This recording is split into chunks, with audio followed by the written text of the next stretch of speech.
Good morning, good morning, good morning, everybody. Welcome to the Two Dumb Yinzers. This is episode 261. You know me, I'm Ryan. I'm here with Derpy and the other biggest train wreck in Ohio, Mike. How you doing today, guys? I am the biggest train wreck, not the other, the biggest. You put some respect on my name. Okay. What up? What up? What up, man? We got a lot of things going on today, guys. Derp, you there with us, bud? Yeah, sorry, I'm munching on some celery and peanut butter. All right, take your time. I tell you what, Mike, Mike makes no the other day I seen Mike eat a whole Pop Tart on the air. Yeah. Oh fuck. I don't. Well, I wasn't chomping into the mic. I sat It back. was it was a whole one day I he had did a it whole full twice course this meal. like in the I past think it two was the weeks. first 18 minutes of the show I watched him Yeah, eat I just breakfast the one day. slowly eat my food, man. So I it's just all good. savor it. I gotta savor that Pop Tart. But this is everybody. This is episode 261, Two Dumb Yinzers. Uh First off, I want to talk about today, guys, the big game coming up at 2:30 today. But of course, we have to talk about the buildup and what happened for this game to come into fruition. Yesterday, of course, Georgia Tech played Florida State shortly after we got off the air. Georgia Tech wins this game like 61-60. And I don't remember who we picked, but we get Georgia Tech today. And this game is going to be at 2:30 on ESPN, and the winner of the Pitt Georgia Tech. Now, Pitt is ranked, they're the fifth seed in the tournament. Mm-hmm. Georgia Tech is 13. And the winner of this game goes to play Duke tomorrow, who's sitting at the number four seed. And there was some other games. We do have to talk about them because I guess this ACC tournament has more teams than Pitt in it. just a little bit more.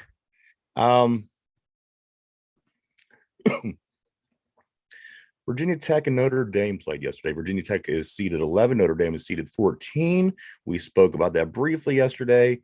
Virginia Tech did win that game 67-64. So now they go on to play NC State. It's going to be Virginia Tech at NC State today at 9:30 tonight. And the winner of that goes on to play Clemson. Of course, our game with Virginia Tech, the winner goes on to play Duke. See, now these are all the teams that had that 2-week bye, that 2-game bye. They're finally getting the action. You got Clemson. They get the winner, like I said, the Virginia Tech NC State game. Duke's waiting for the winner of us and Georgia Tech. 9:30 for an East Coast game? 9:30, and you'll see why here in a second. I kind of did it Or backwards. where is it located at? It's Carolina. However, that's strange.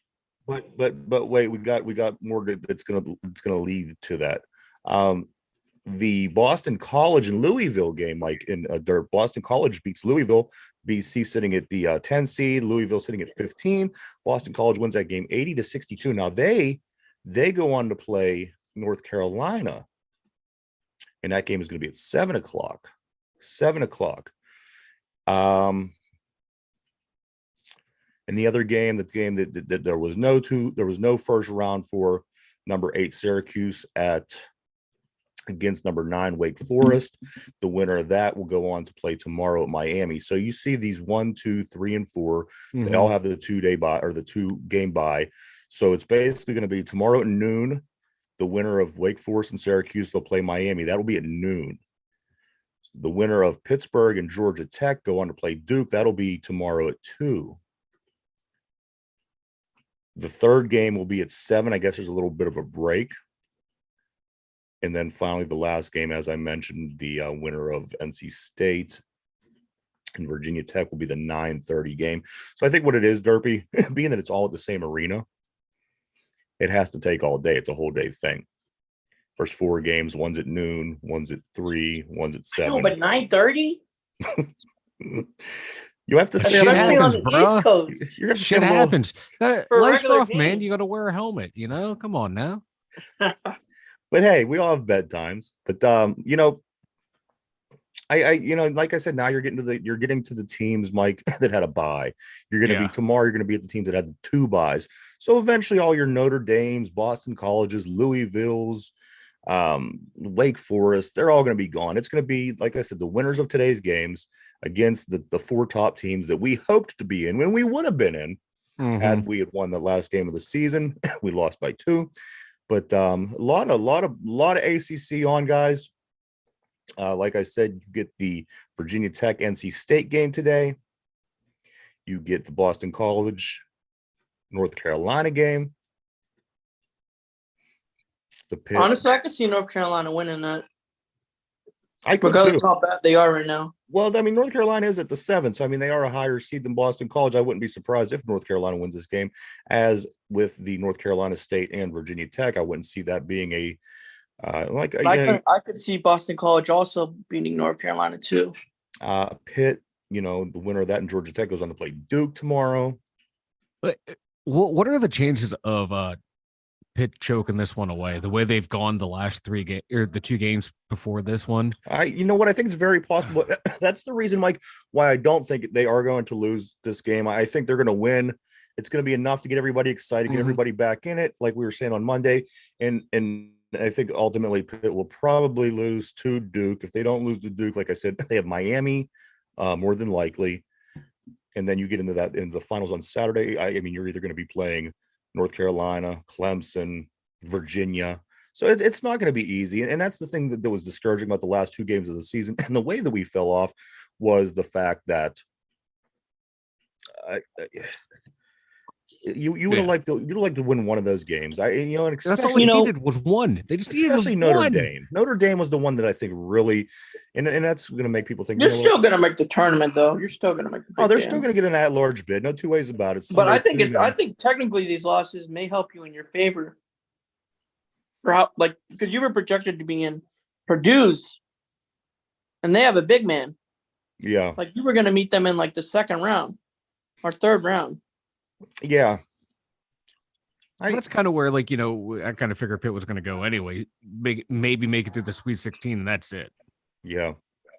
I think their athleticism is going to win them a couple games.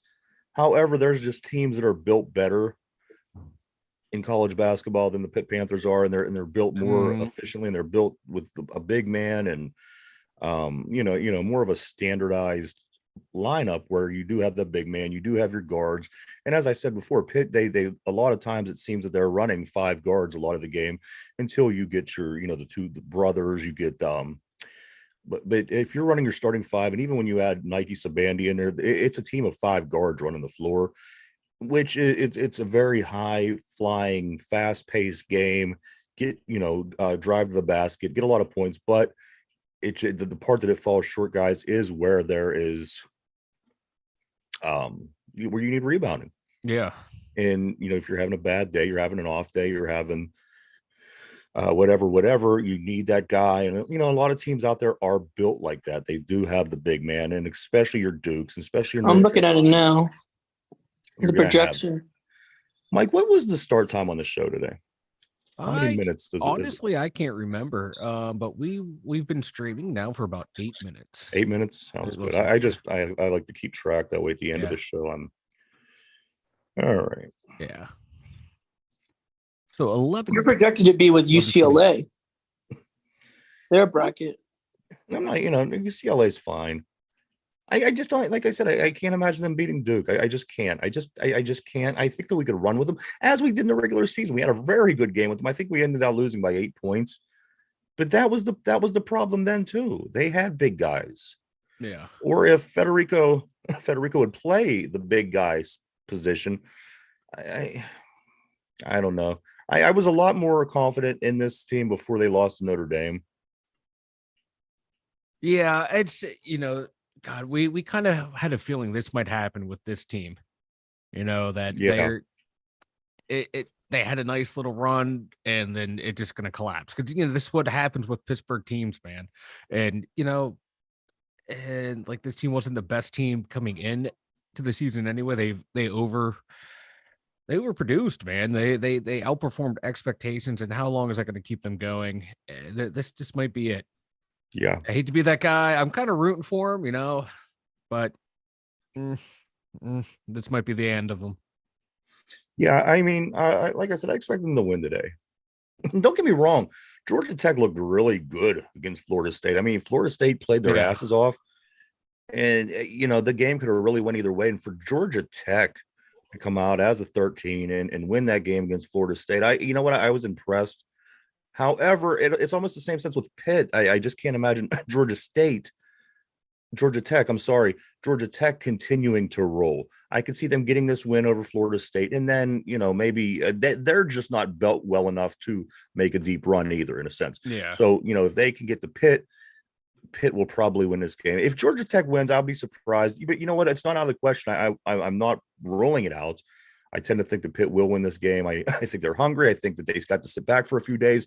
They had their mind set on getting one of these two wins to finish the season. It didn't happen that way. They had a lot of time to sit back, think about it. They were in the gym working over the past few days, practicing. They're going to be hungry. It isn't like this Pitt team's going to come out flat. They're going to come out and they're going to play a good basketball game. I suspect they'll win this and probably, as we said the past couple of days, run into a big problem with Duke tomorrow, because we're just, you got to be the best of the best in college basketball, as we said, to win the big tournament. And, that doesn't vary too far away as you come back to the conference tournament. So, Mike, I think it was Mike had us beaten Duke. That was me. I was thinking, I was talking myself into the team, thinking they would be able to pull it off. I think I might be wrong. Yeah. Only time will tell, my friend. Who knows? Maybe they could beat Georgia Tech. They could beat Duke. And then, you just got Duke, Miami. And then let's just say you win those two games. And, you have a whole nother bracket of good teams coming at you. And like I said, those teams are Virginia. Those teams are North Carolina, NC State, Clemson. So I just, like I said, very discouraged by the way that the season ended, Mike. And that's why I've lost confidence. And that's fair. That's fair. But, they definitely have to get out of the first round of the ACC tournament. This season's kind of a success because they were supposed to go nowhere, but now expectations change throughout the season. You have to beat Georgia Tech. You have. That would be the biggest disappointment ever. God, if they would go into this game today, disappointment. After the way your season ended, you go into this game and you lose to Georgia Tech. I just throw your hands up in the air at that point, because I have no explanation for what the hell just happened if that's the case. But however, like I said, Pitt, this game is at 2:30. And they need this win. They need it. North Carolina and Boston College, Virginia Tech, NC State. You got good games today. Clemson, Virginia, Miami, and Duke are sitting idle, just waiting for these four games to finish up. And again, the one that had no first round teams is the Syracuse Wake Forest matchup. And no winner of that will go on to play Miami. So 2:30. Let's see. Let's see what happens, boys. Might do a live reaction for it. Yeah.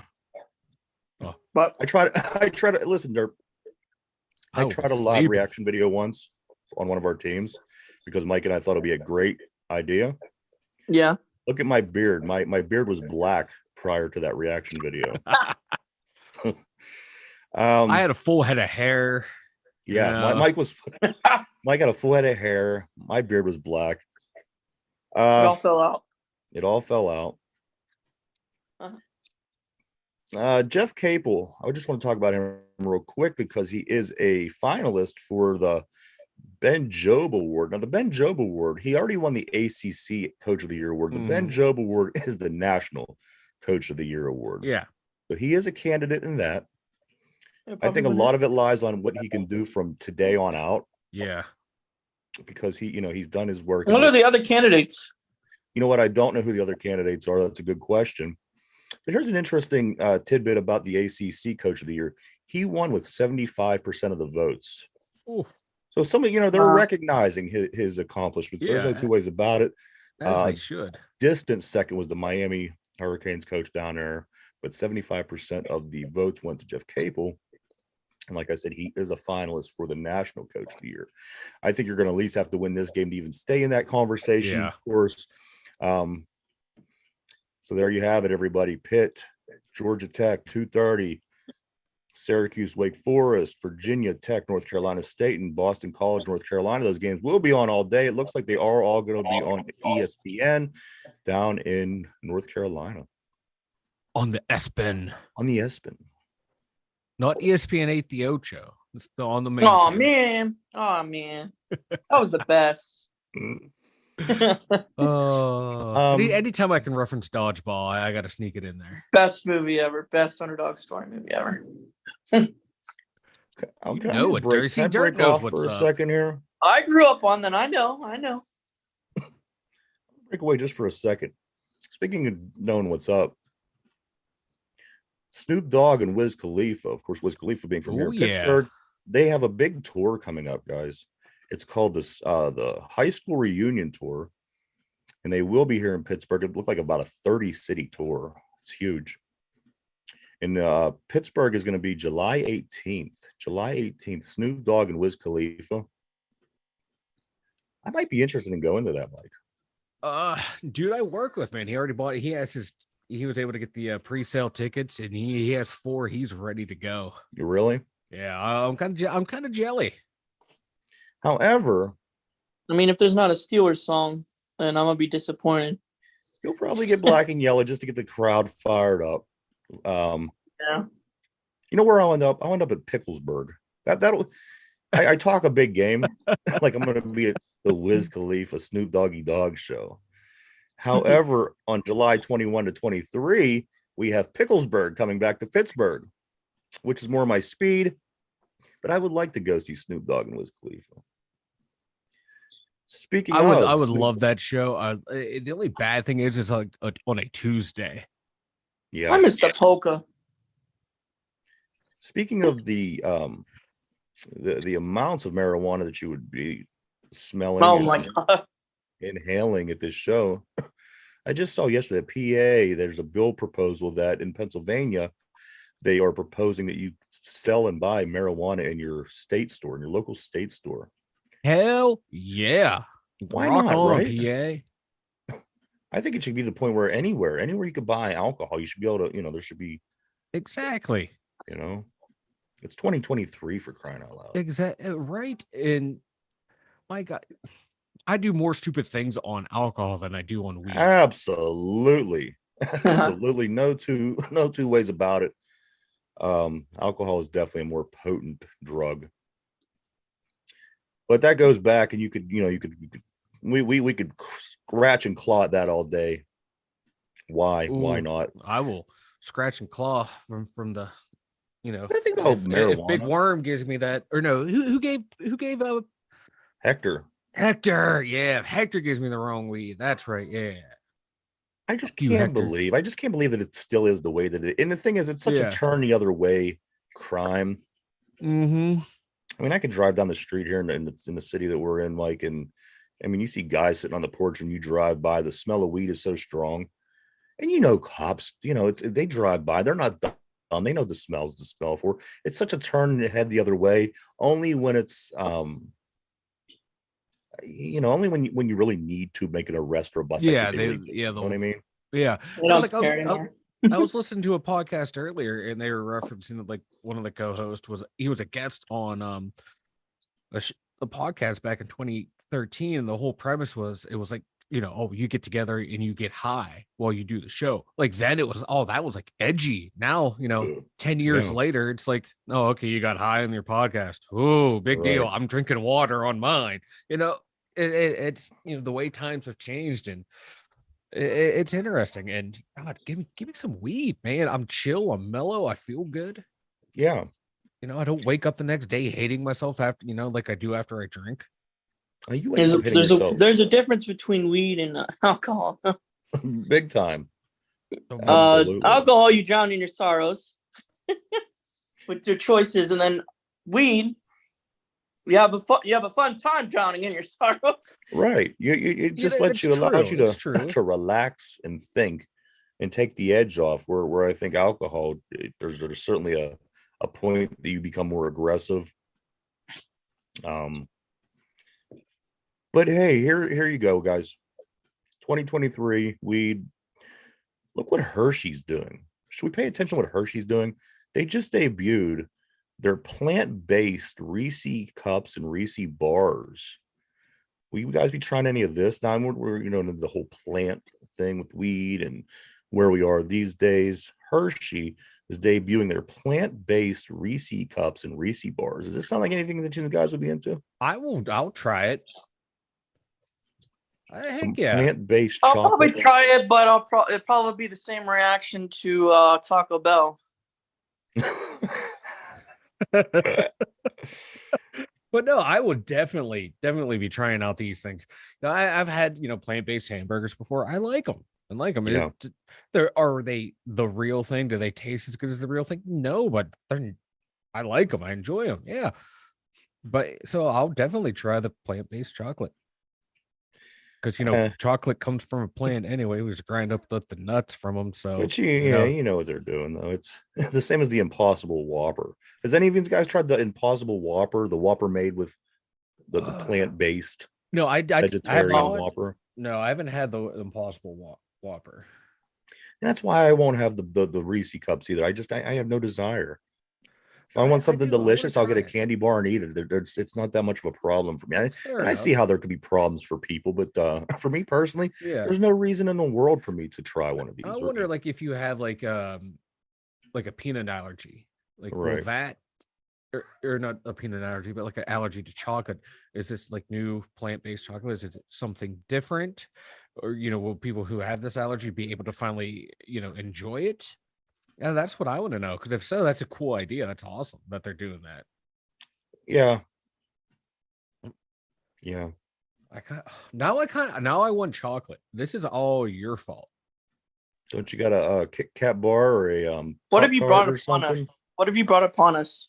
I think what Mike got to do. I have no food around me. I want to have another camera facing your desk. I want to see what's in front of you on an everyday basis, because I have a sneaky suspicion that you have some kind of snack drawer situation going on. I don't. They're like, this new computer desk that I bought has empty. It's empty. Like little man's saying over here, it's saying it's empty. There's nothing. I have no drawers over here. This is sad. Something that we could just watch through the course of the show and see what you're picking at, what you're eating. I have no food. Yeah, you heard him. No food. I don't know. What do you think, Derp? I'm just munching away on my celery. See, Derby's the one we see. This is why he doesn't have the camera. He doesn't want to. He wants to eat all show. He's like, hey, no one's going to see my feast in front of me. Like, I guarantee he's like a Roman emperor. He has his celery and peanut butter, his cheese, his wine. We haven't seen someone's fanning him with. I don't drink though. I don't he's living the high life over there. We have a team that gets on the air and eats for an hour. I was hungry. I'm sorry. I work at like 3 a.m. I get off work. I'm hungry. We'll work. I gotta eat. Man's gotta eat. We'll work on those other cameras. I have to watch this go down, because, like I said, it's entertaining from this view watching you. I see you, like I said, take 15 minutes the other day eating a Pop-Tart. Like in Hollywood, they call it snacking. Snacking while you act. So I'm gonna call I'm gonna become an expert snacker. Pittsburgh Penguins have a big game last night. Mike, this is a game that we all suspected they were going to win pretty handedly. It didn't quite go that way. I was watching this hockey game, Mike, and it was 4-1. I decided to turn the game off, and I didn't turn it off. I left the room. I was doing other things. As the game approached the end, I got on my phone to check the score real quick because for work for the show, and it was 4-4. Now they were losing 4-1. I decided to walk out of the room, do other things. I check in 4-4. I come back. Sidney Crosby blows it up in overtime, wins the game. The Penguins win 5-4 in overtime, Mike, against the worst team in the league. So it's good that they did come back and win in overtime instead of losing, especially getting blown out like it looked like it was going to happen.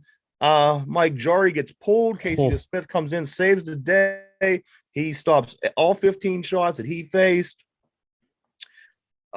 Mike, what happened early in this game? How did it get to the point where everyone's turning this game off and going and doing other things? It's Jarry, man. I'm sorry. Normally it's hard to blame I have a tough time just saying, the goalie. But I'm sorry, you give up 4 goals on 12 shots. That's a you problem, bro. Yeah. To quote Taylor Swift, it's me. I'm the problem. It's me. That's Jari looking in the mirror last night. He was the problem. Even though, we did give, Penguins did give up a goal rather early, 4 minutes in. So that's still a problem. Which is what they do. Again, 2 minutes in. So that's still an issue. But my God, like that was a terrible showing by someone, Jari, when he's healthy, he's normally one of the better goalies in the league. And he pulls something like this. This is bad. In the team, the team in front of him to kind of allow this to happen is bad too. But it's just a Mike, can you see? They showed resiliency. I give them that. This team did not quit. Most teams, like you losing to the worst team in the league, you're just going to pack it in at this point. Like, all right, boys, let's get out of here.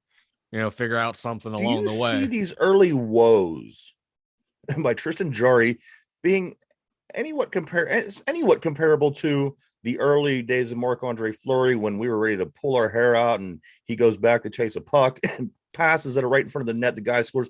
These kind of things. Now, because on one hand, you read and you hear about all this potential with Tristan Jarry, and then there's games like this. Is that what it is? It's just a case of, it's him going through the process of his career, and someday Tristan Jarry could be, that guy and be the guy that leads this team to the Stanley Cup, or is this just a guy that's the guy of the time, and we're going to move on and one day eventually get a goalie that we like? What kind of goalie do you see him as? Do you see him as that young Fleury that could make that leap in his career, or young Fleury, dude's 27. He kind of has it together. But I mean, obviously early in his career here. I mean, it's like his. I'm looking at his. He was in 2021. He was 25-9, looking really good. Last year, 34-18, but just injuries keep happening to him. And last night was like his first game in how long? So it's been a while since he played, and I think it just finally happened. He had a bad one. He played the last game. When did he play last? The Smith played the loss, and Jarry was playing the game before that where they did win in Tampa. Yeah, he won in what? Tampa, he hasn't. Yeah, he hasn't played since the second. Okay, right. So he had like 5 days off. I'm hoping it was just rust. That's all I'm thinking it is. He just had a rusty performance. This year his save percentage has gone up this year to where it was last year. He's 2.86%. I'm sorry, goals against this year has gone up. His save percentage is down from last year just a little bit, but I think this performance was just an off night, first game back after being out for a while, having the sickness and everything. So I still think he can be the guy. He can win you a Stanley Cup. Is he going to be the sole reason you win a Stanley Cup? No, but he might be the guy that, he's going to steal you a series and then, come back to where his normal level is and just be steady. But I think it was just a bad night.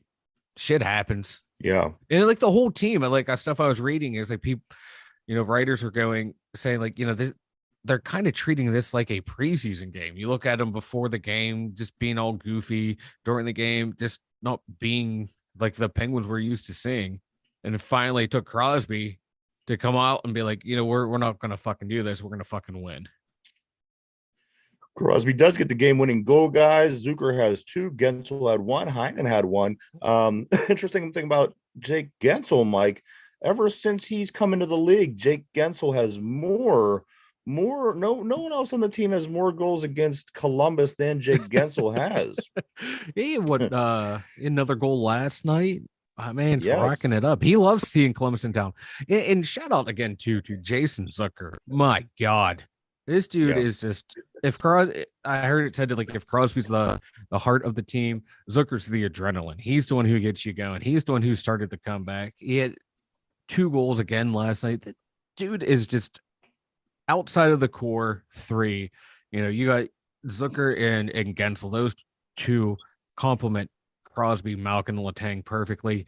But enjoy Zucker while you can, guys, because I think he's gone next year. I think he's going to price himself out of Pittsburgh, and the moves we made at the deadline is going to make it almost impossible to bring him back. Not to be a downer on an awesome night, an awesome game, but enjoy Jason Zucker while you can. My God, the dude has just been nothing but sensational since he came to the Penguins. Mike, I do want to cut you off. I want to welcome and say what's up to Queen Bee. Queen Bee over on the message board. She says hello from Tampa. I'm a replaying to Yinzer, but love my Pittsburgh home teams. By the way, I love the name and the name of your podcast. Oh, thank you. Absolutely. Welcome, Queen Bee. Welcome to the show. Glad you could join us. We did hit a little bit early. We have the big game today between the Pitt Panthers and the Georgia Tech Yellow Jackets this afternoon in the ACC Championship. We're well on our way to through some Penguins scoop here. The Penguins, they had a crazy comeback last night. We're down 4-1 in this game. They come back, take it to overtime, and Sidney Crosby, he sinks it, wins the game. I've never seen him that angry shoot a puck. How hard he shot that. Like, I've never seen him that. He was like, yeah, I'm winning it right here, right now. Where's Zach Crosby been though? Yeah. He's always there. He's always there. He's just, my God, if he wanted to, he could be a 50-goal scorer every year. Absolutely. But he's just a playmaker, man. He's a playmaker. He's like the best grinder in hockey history, too. The dude, he can be anything he wants in the game. It's just, absolutely. My God. He does what he needs to do at the right moment. Mike is once again one of the highest jersey sales in the NHL. It came out yesterday that here's the thing. Everybody you either hate Crosby or you love Crosby, but you know what?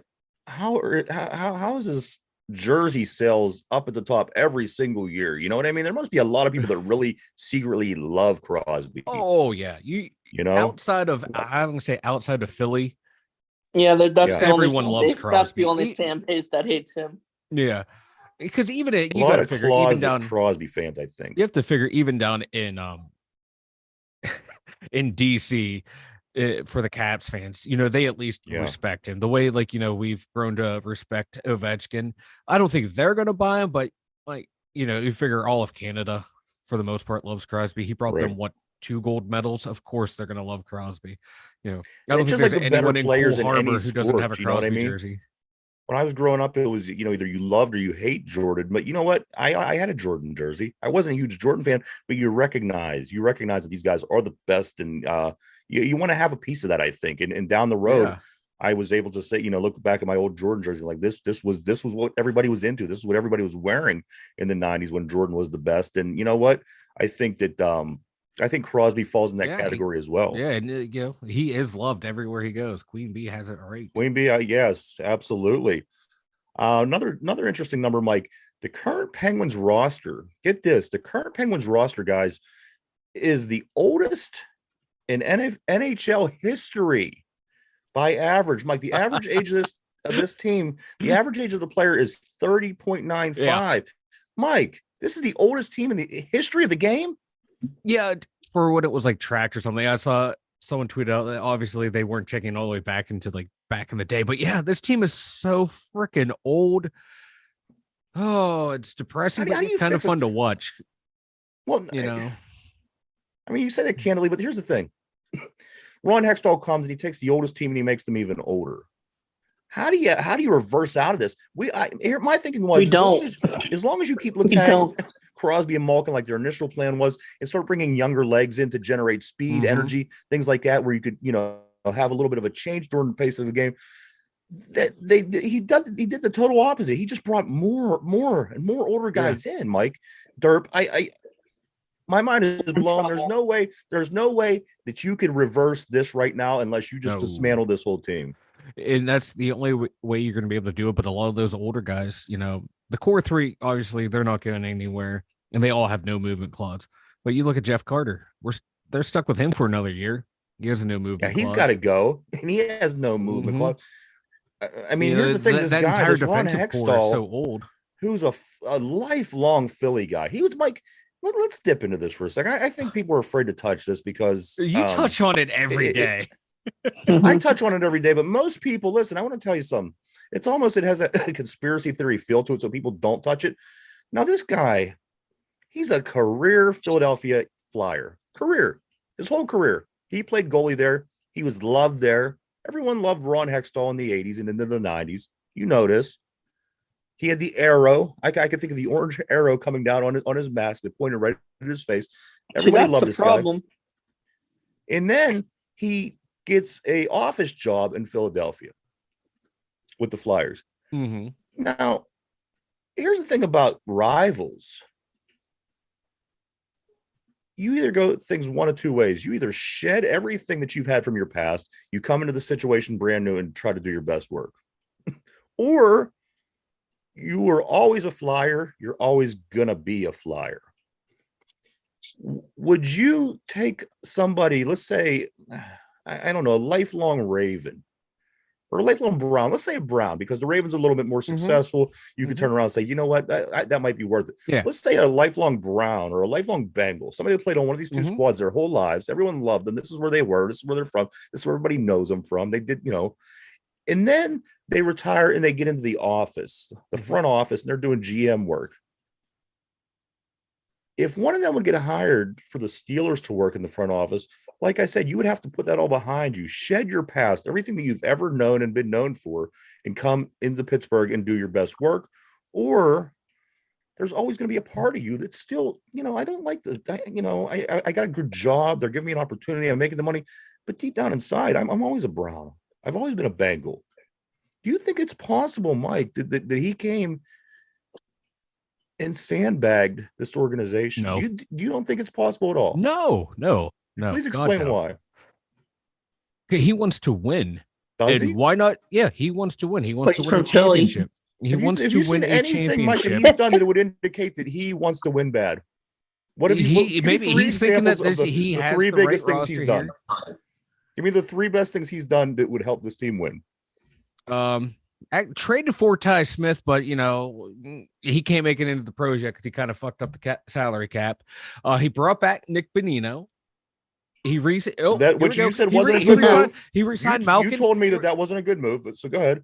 No, I said it was a good move because he's going to solidify that fourth line. You said his age, bringing him back. He's not the same player. Yeah, but yesterday I said it was a good move. Okay, continue. Fourth line. Yeah.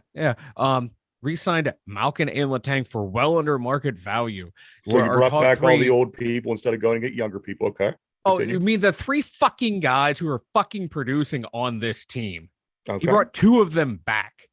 And they are fucking producing. Okay. They are fucking producing. So that was a good fucking move. So this is going to work to get us to go further along than we have been, is what you're saying. I'm saying, like, anyone who says that he came here to fucking dismantle this team to make it hard for them winning the championship is misguided. Well, Mike, I think all the proof points, and here's the thing: I'm not saying that he did sandbag us. I'm saying all the proof points. That's literally what you're implying. He did it. That's what originally. No, at this point, yes. Can I finish what I'm saying? No, this is you brought it up. You said I'm going to touch on this because no one else is. So you're implying that this is what you believe. You're right. Can I finish? And I'm saying you're misguided. But let's not worry about me. Let's worry about the situation at hand. Let's worry about the. No. Let's worry about you. All right, you're the I'm one going to who put my pencil down, and I'm going to let you talk about me. You're the one who brought it up. Go ahead, make this about me, Mike. Let's talk about me for a while. How do I look? You always wanted it to be about you. I never wanted it to be about me. Now listen what I'm saying. No. Okay, so we'll sit here in silence. Sit here in silence. You can sit here in silence, and I will silence Queen Bee. So if you're enjoying this part of the show, I am enjoying the hell out of this show. Mike is in control. Everybody's going to sit here in silence for.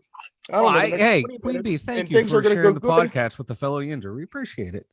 And hopefully they don't turn it in while Mike is turning the show into a shit show. So here's what I'm not turn it into a shit show. We please talk about the Penguins for a moment, Mike. The Penguins. Yeah. What I'm saying is I haven't seen him do anything to take this team further than what they've been doing over the past few years. We've kept the same pieces in place. They brought back the same guys. And whether you want to come out and call us, and I knew this is what I was going to get from you. That's why I hesitated to come here. But the thing is, Mike, they're not any better than they were last year. They're not any better than they were 2 years ago. And that's his job, is to come in and make their situation better in hopes that they could get further into the playoffs. Correct? Like, it's just general incompetence on his part and the new ownership group. That's like where the big problem is. Lemieux and Burkle thought, okay, maybe this guy would come in, identify some talent. He's been around the league. He knows talent. Then, they end up selling the team to the conglomerate. Now it's like Hextall's incompetence and this new ownership group's incompetence is, them not stepping in to fire this guy. Because, like if Lemieux and Burkle were still own this team, Hextall would have been fired a long time ago, a whole hell of a long time ago. So how long do you think it's going to be, Mike?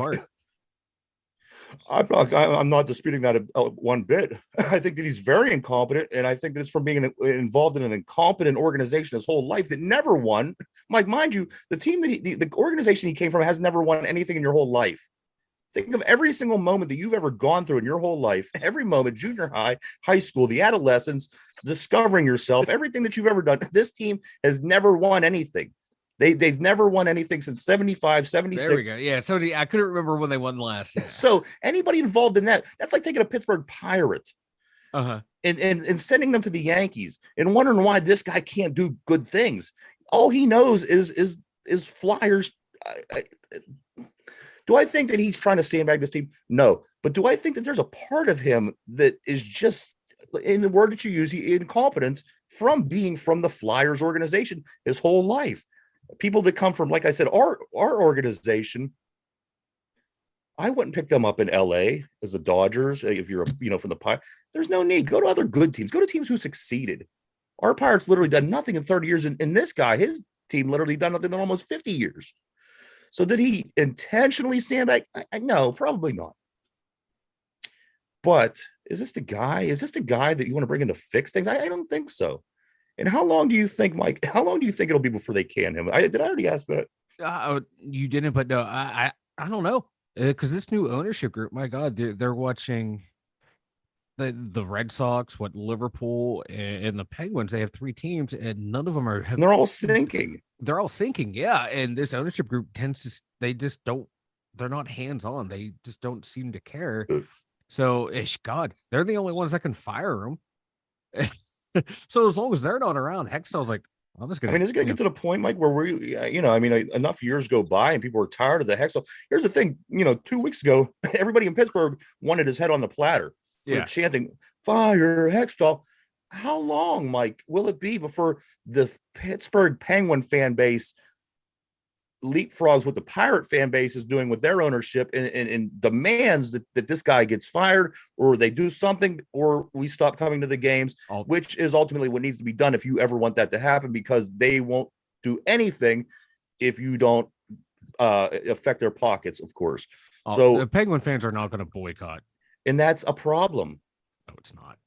Please explain how that's not a problem. I almost put a guarantee on it that they're going to fire the GM at the end of the year.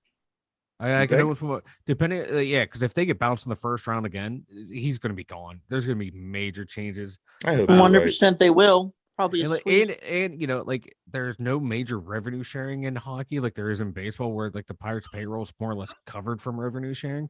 Where if the Penguin fans stop showing up, guess what? They're not going to be able to afford a team, and guess what? Won't be able to make payroll. Guess what? Verge on bankruptcy again. And we've lived through that too many times. We don't want to see it again. You also lived in a situation where teams were so bad so long that you feel helpless, and that's not the case. We're not helpless. Fans aren't helpless. If you are proactive, why aren't the Yankees ever bad? Those people demand. They demand. Yankees are bad. The Yankees have down years. Mike, you're not understanding what I'm saying. Of course, everything has a down year, but the Yankees have been consistently good for 30 years, with down years in there, yes, sprinkled in. But the organization, what I'm talking about, you're again, the people demand good baseball when it comes to their Yankees. And the owners and the GMs, and they wouldn't dare. Mike, we're the oldest team ever. And like you said, obviously in recorded history of the NHL. With age comes experience and wisdom. And just last week we were talking about how bad this decision was. So obviously you're being candid, but come on, we're setting ourselves up for another disappointment in this rundown, and it's terrible because we deserve, as fans, a decent team. We haven't won a playoff game since 2017. Yeah, I believe so. Yeah, it's been 5 years since we won the Stanley Cup. Was that the last series we won, Mike? Was the game against Nashville? It could be. I can't remember off the top of my head. That just hurts my brain. Yeah, that's ridiculous. If that's it is ridiculous. Derpy, who is, who's 4 years old, he wasn't even thought of whenever the Penguins won this. Just teasing, of course, Derps. But you understand what I'm saying? It sucks that we are this organization. We're the Penguins and like the Steelers. Maybe we expect too much. Let's see. We expect too much, Derpy. No, I don't think so either. No, the last time the Penguins won a playoff series, it was the Stanley Cup Finals. Yeah. Wow, that's sad. I couldn't do that quick math in my head. I had to go look. Yeah, they lost the semifinals. Oh no, wait, I take it back. 2018. They won a playoff round in 2018. Yeah, so 2019, 2020, 21, and 22. It's been 4 years since they won a playoff. You can't even get out of the round. You know what I mean? Yeah, this team is. Yeah, they are floundering in the playoffs. We do got a little bit to talk about in the whole football world, guys. So let's skate out of hockey. Mike already caused 3 hockey fights. I lost a tooth. We're gonna.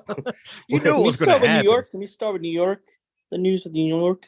We are slightly. What do you got? You got something for me, Dirt, from New York? I'm in my Jones. I met my Jones yesterday. Daniel Jones. Let me tell you something about Daniel Jones with this new contract, 48.75. Mahomes was 31.95 in this last season. Yeah. 31 million. Daniel Jones is 48. Mm-hmm. I don't think Daniel Jones belongs in the same league as Patrick Mahomes, to be honest. Exactly. I mean, that's why they're let's be honest with ourselves. Let's be honest with ourselves. This Daniel Jones, okay, maybe he has something that I haven't seen yet. These scouts obviously know their players, these teams, these coaches, but come on, the guy's $17 million more than Patrick Mahomes, a guy that won 2 Super Bowls in the last 4 seasons. Yeah, Mike, make this make sense, please. It makes zero sense whatsoever. The quarterback market is totally skewed. Everyone wants to keep getting these higher guarantees, and I don't see it. Daniel Jones, he sucks. People, he sucks. He doesn't even show signs, Mike, of being that guy. You know they what I literally mean? could have signed more better weapons for him, giving him that much. I go and get that Richardson from Florida. You know what? If I had Daniel Jones and it's been this long into his experiment, Mike, I would go get somebody that like you were talking about, that kid from Florida. That kid, man, whoever picks him up, they might have the same accuracy, because like Jones' accuracy is not that good. 60 touchdowns, 34 interceptions in his career. How many years has he got, Mike? He just completed his 4th year in the league. Okay. He's shown no signs of life. Last year, 15 touchdowns, 5 picks. But my God, that team around him, Saquon Barkley and their new head coach, totally just revitalized his career. Yeah. I don't see it. He's an average to above average quarterback. And now apparently that guarantees you $98 million guarantee contract. Now that's what you're going to get for an above average quarterback. I ain't gonna lie. Playoff game. This guy got speed. He's got speed, and it's very deceptive speed. But if you've ever seen him on a run, he burns safeties and corners sometimes. I've seen him do this. Falls over his own 2 feet. Well, then he trips over his own feet, which is a whole nother problem. The greatest video. It falls into the greatest videos of Mark Sanchez with the butt tackle, Gus Farrat with the wall tackle, and Daniel Jones, of course, with his own feet. But Mike, like I said, it's crazy. It's crazy. Maybe that's what it is. Maybe it's just where we're going with what these quarterbacks get paid nowadays. But like I said, come on, 17 million more than Patrick Mahomes. Mahomes is arguably the best quarterback of this time, of this era. Easily. So I can't wait to see what's this going to do to Joe Burrows when his contract comes up. You're right. And if Daniel Jones gets his money, Joe Burrow should definitely get at least that. At least. Do the Bengals even have that money? They'll find the money. Yeah. Like if you want to keep Joey Burr, you will find that money. But now it's like who are you going to pay? And at least like with Mahomes' contract, it's so big, so large. He's able to like restructure the money to help out the team, because we saw that a lot. Like Brady would restructure, Ben would restructure. Mahomes is able to, but like that Daniel Jones contract, you now have a 3-year window to where 3 to 4 year window where you have to win. You have to make it to a Super Bowl. Now, if you're paying your quarterback that much money, you have to make a deep playoff run. And I don't see him being the guy. I don't. Obviously the pink elephant in the room, we'll get to in a second. Number 8 from that team in Baltimore. But let me touch something real quick, Mike. The Carr going over to the Saints now. Of course, as of 2 days ago, Derek Carr is the new Saints quarterback. Do you know, with him becoming the Saints quarterback, that puts a new quarterback in all 4 teams of the NFC South this year than started last season, Mike? All 4. That just shows you how not ready that NFC South is. And this was a team that the Steelers went and swept. Mm-hmm. You know what I'm saying? So, I mean, it kind of gives you a feel. All 4 teams, Tom Brady leaving, the situation with Carr. But that's interesting to me. Also, Mike, Lamar, what's the scoop? Give me some scoop, anybody. I didn't hear much on Lamar Jackson since we talked yesterday. Any more speculations, rumors, any places that they're talking about him going? I do know that he's able to, they're able to move him. They're able to match the offer. Mm-hmm. The Ravens are, after anybody would make an offer. Has anybody seen anything that holds any solidity, that holds any water about Ryan Fraser, but possible future of Mr. Jackson? Yeah, within 3 hours of that tag being placed on him, every quarterback or every team that needs a quarterback said, no, we're not going to negotiate with him. And that's what I see. I'm seeing about 8 different teams that they want are all to have anything saying to no. do. What's the problem? What's going on with Lamar? Mike, you want to talk about a conspiracy theory? Here's mine. Okay. Lamar Jackson is representing himself in these contract negotiations. Okay.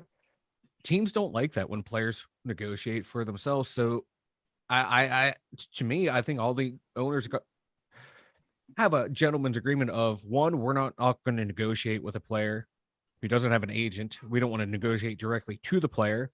And 2, we don't want to use the transition tag.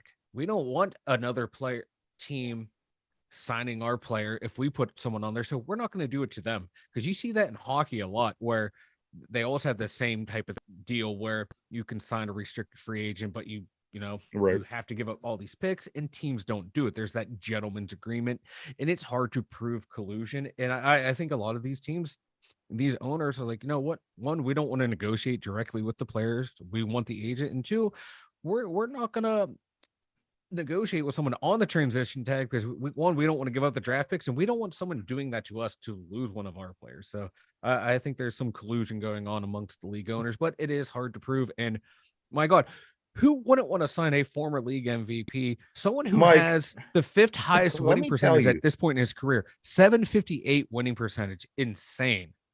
I'm going to tell you where he's going to go. I'm going to tell you where listen. If I wasn't a Steeler fan, any team, if I was any of the 30 other teams, not Baltimore, not Pittsburgh, I would be on board. I'd be on my hands and knees begging Lamar Jackson to come play for my team. The guy has the ability to take it to that next level and be that player that has never even been seen in this league, except for those 2 years when Lamar was the MVP and he was playing that particular style. Mike, my guess is this. What do you think about Detroit? I think they will bail so fast on Jared Goff. Ooh. I think they will bail so fast if they could pull Lamar Jackson. That would be interesting right there. God. Very scary. They have weapons. Very fun to watch. What do you think, Dirt? I said that it could be very scary for the league, but be very fun to watch. Now, don't get me wrong. I want Lamar Jackson as far away from the AFC North as possible, because we lucked out and we were able to handle our business against him. I think it was 3 out of 8 games. He only made it to 3 games due to health issues, and we were able to hold our own and handle him pretty well. I want him as far away from as the AFC North as possible. I know what he could do. I know what he's worth. I know his abilities. And if he's over in the NFC, let's say in the Lions division, playing with the Packers, the Vikings, the Bears, I'll be totally fine with that. I don't want him anyway, because I'm trying to look up his cap.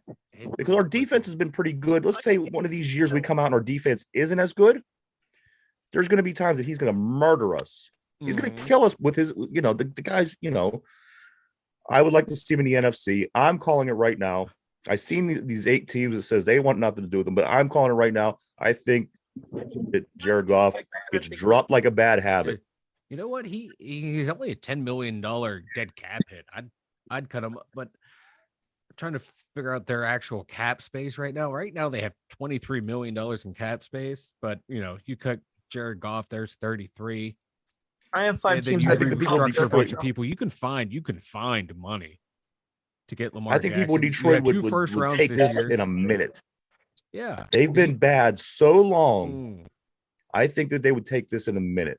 Seeing this as an opportunity to finally turn things around for the Detroit Lions, and I would be fine with that. I do have 5 teams that he probably should go to. Yeah, give me your teams, Derpy. One is obviously Detroit is on there. Mm-hmm. That could be because of what you just said. The Jets. Yep. The Titans. The Commanders or the Colts. The Commanders, yeah. Those are linked a lot. Right, yeah. For him going to the Commanders. Because of how much talent all those teams have. Team popped up was Miami. Now with Tua and that whole situation, I'm not even watching the league anymore. What's up? If he goes to Miami, I'm not even watching the league anymore. I'm sorry. That's not fair. I do want him to go to the NFC, of course. But those are 5, very, very talked about teams. Derpy, I couldn't agree more. I think that those would probably be the 5 best for him. Mike, what do you think? Where at the end of the day, Mike, do you see when this is all said and done? We're getting ready for camp in July. Where is Lamar Jackson wearing a jersey from? What city is he going to be playing? Lamar Jackson will be sitting at home up until the deadline to sign that franchise tag tender, which is like week 7? Week 8, and he'll be back 10, at somewhere 12, like wherever he needs to be to have a full league year count. That's when he'll be back, and it might be like later in the year because wasn't like week 12 when Bell came back. Don't it kind of hurt him a little bit, like by doing this? It does, but doesn't it kind of hurt his sign career? That franchise tender? By then you come back, you get that money, and you count as a year's service, and you do it again next year, make the money, counts as a year's service. And but the fans of your city has to be driving you nuts. The fans be nuts, yeah. But you would hope like the ownership group I hate their where fans. the blunt of the brain. But that's what I'm saying. I mean, if he keeps playing, he would benefit, I would think, for him to actually go somewhere and play. I mean, if he's playing these games, nobody from Baltimore is going to want him back. Nobody from anywhere is going to want him. And I think that would ultimately screw his career up, right? Yeah, I would want him. But like this, Ravens fans are up there with Philly fans. Which don't get me wrong, he goes out there, he gets hurt, they can cut him and just spend like $20 million. For like, it's unfortunate. This is what his career turned into.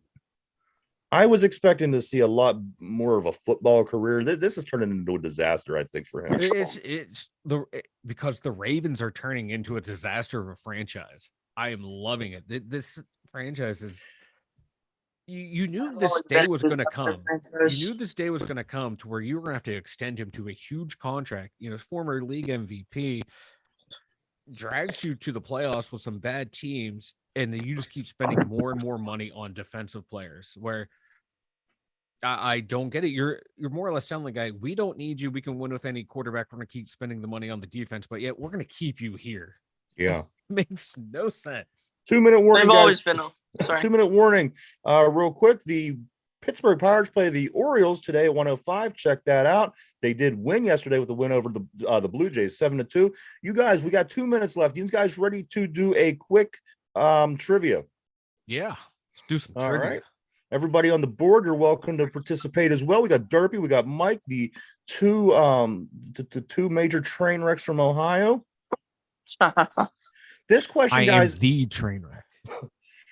Right across the border, but they're nonetheless. So anyway, this question of the day, guys, is going to be an ACC tournament question. ACC tournament, because we do have here in the next 2 hours, Pitt, Georgia Tech in the ACC tournament. This today is going to be an ACC tournament question. See, Mike's already preparing. in the way that he does. But anyway, I was updating the tags for YouTube. Okay, all right.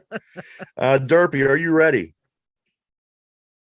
Derpy is eating. Yes, I am. Yes, I am. I see. This is why I gotta. No, I'm not cheating. I'm not saying. I say you're eating. I don't think you're cheating. I think you're eating. They're Derpy. Yeah. I'm more suspicious of you guys eating all show than cheating. But all right, here we go. This is going to be ACC question, ACC tournament. Anybody on the board, Queen Bee? Everybody play along. Here we go. Which ACC team won the 2022 tournament? Which ACC team won the 2022 tournament? Of course, is last season. And Derpy, we'll start with you. Who do you believe won the ACC tournament last season?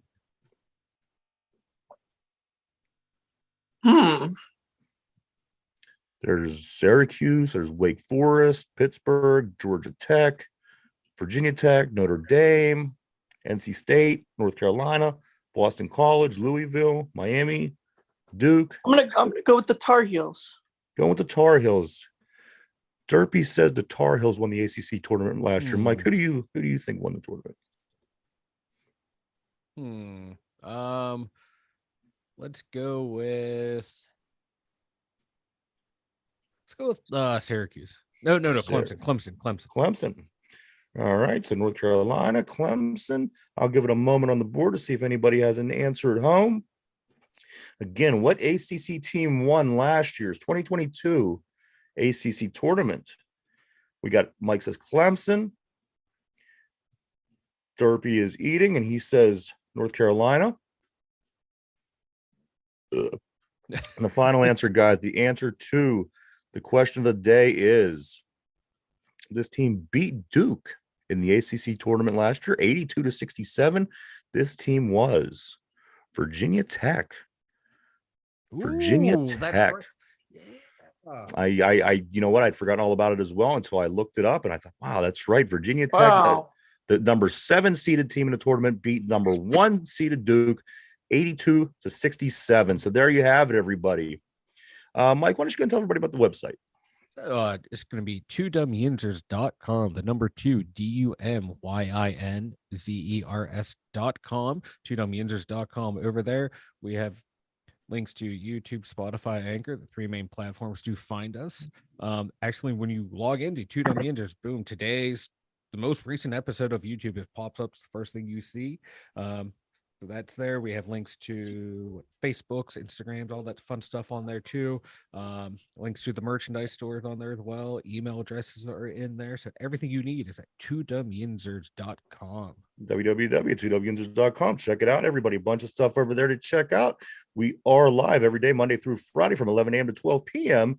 Eastern Standard Time, right here. And the show that we do that day gets uploaded that evening. If you want to, in podcast form over on Spotify, if you want to just listen to the show, you're at the gym, you're driving to work, anything where you don't have an opportunity to watch the show, you could always listen to it on podcast form over at Spotify. Again, this show gets uploaded at 8:00 this evening, and that is and that's how it's done every day.